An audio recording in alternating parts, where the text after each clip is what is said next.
Welcome to the Loaded Cannon, the final home game of the season, and Arsenal wrap up a hat-trick of second-place finishes.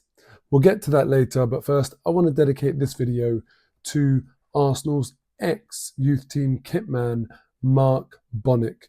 Many of you would have heard about him. If not, Google him. I'll try and put a link to a Guardian article about Mark in the comments below.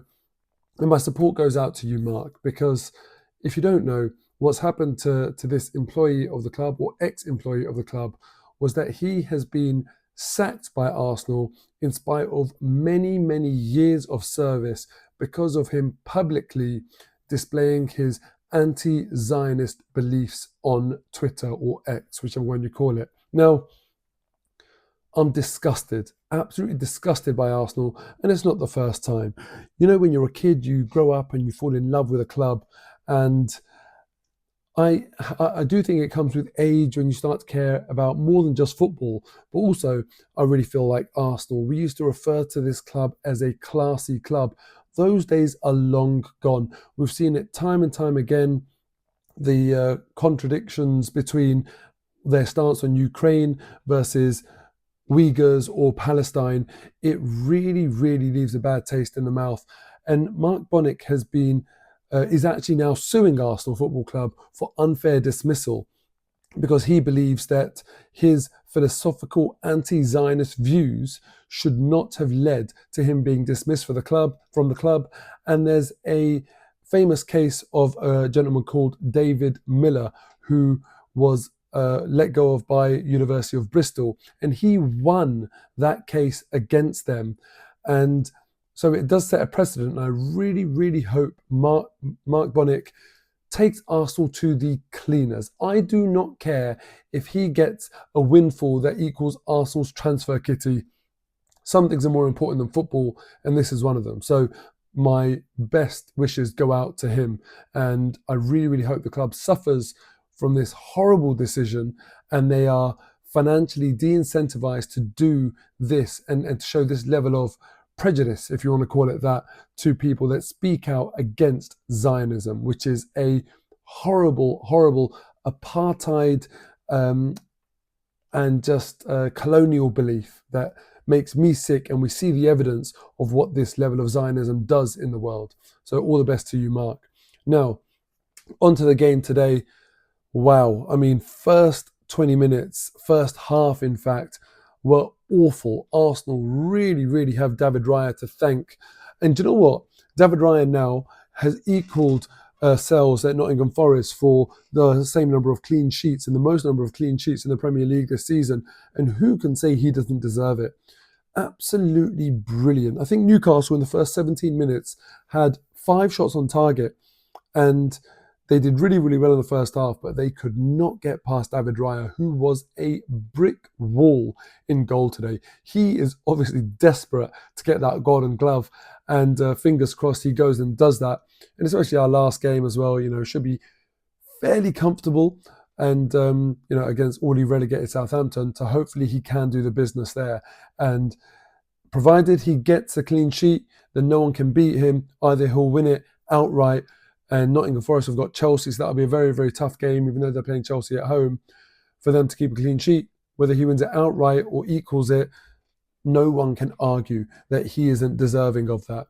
So well done, David Raya, today. And you know what? It was a big, big season for him because of the whole Aaron Ramsdale, the way he was taken out of the team for David Raya. There was a lot of pressure on David Raya, and I really, really feel like he has just been so good that not a single person can objectively say it was the wrong decision. No matter how much you love Aaron Ramsdale, I really love the guy, but David Raya has been a standout performer in the Arsenal team this year, so well done to him. Another standout performer in the Arsenal team this year, Declan Rice. I mean, this guy works so hard every single game, has played so many games for Arsenal, and there's a lot of talk right now about his match fitness and perhaps he's carrying an injury and that sort of stuff. He deserves a break. I wouldn't even bother playing him against Southampton. All the work has been done now. Give him a rest. We needed him today. And one swing of the boot from Declan Rice, we've seen in other games as well this season, made all the difference. What a finish. What an absolute finish. Nick Pope is a big goalkeeper, and you have got to hit that ball hard and true and accurately to beat him from that distance, and that's exactly what Declan Rice did. That now puts him up at 9 goals and 10 assists. And, he's played in different positions, 6 and 8, etc., in the midfield, not always an attacking role, and he's still racked up almost 20 assists. I really hope he scores in the final game of the season if he does play, so we can get double digits goals and assists. And that is one hell of a return. We got him half price. Declan Rice has had an unbelievable season for Arsenal. And when we look at the summer and the type of players that we need to add to this team, it's exactly that quality. In the past, Arsenal, we've all heard this line from the club that we're only going to sign top quality. It's a saying that we sort of familiarise with the Wenger years. And I've found myself frustrated with that sometimes, because I've thought to myself, when they say that, I look at some people in the team and I think to myself, even just good quality will be better than what we've got. But that's not true anymore. I really feel like to go from second to now first, we need world-class talent. And talking of world-class talent, Isak is obviously a name that a lot of Arsenal fans would love to bag. And any Newcastle fans watching this video are probably going to get annoyed even at me talking about it. Had Isak been playing today, I'm not sure we would have kept Newcastle away from scoring a goal, because if he got the end of one of the chances, he probably would have scored. But it's that sort of player that I would love to get. Let me know in the comments below. Is it Sesko, Isak, Gyökeres? Who are you hoping Arsenal sign? We absolutely need a striker. Yes, we need other positions.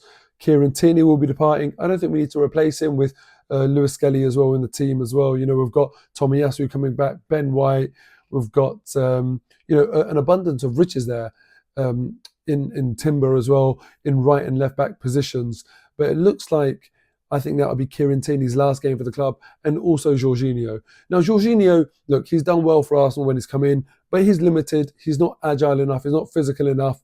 Looking forward to getting a replacement in. The rumours are Zubimendi. That one is pretty much, it seems, in the bag.